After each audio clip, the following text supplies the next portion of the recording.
Генеральная прокуратура Республики Абхазия сегодня предоставила в Министерство здравоохранения информацию по запросу следователя МВД Российской Федерации и Генеральной прокуратуры Республики, за подписью главного врача городской клинической больницы имени Буянова, где проходит лечение наш депутат парламента Аслан Георгиевич Бжания. Согласие пациента сформулирован и предоставлен нам клинический диагноз, который звучит следующим образом. Основной диагноз – это острая моторная и сенсорная полинейропатия синдрома Гиена-Барре с тетрапорезом, вовлечением черепных нервов, бульбарным синдромом, дыхательными и вегетативными нарушениями. Осложнение основного диагноза указано нозокомиальная двусторонняя полисегментарная аспирационная пневмония.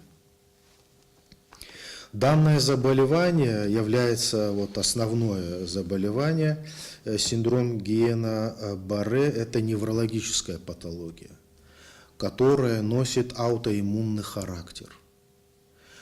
То есть проблема, связанная с патологией иммунной системы, которая приводит к подобным осложнениям, поражениям черепно-мозговых нервов в том числе. Но как и любое заболевание, синдром Гиена-Барре имеет свои причины. Причинами этого тяжелого заболевания являются, как правило, инфекционные заболевания, это прежде всего вирусные и бактериальные инфекции различного происхождения. Также к данному синдрому могут привести наследственные факторы, то есть оно может быть генетически детерминированным.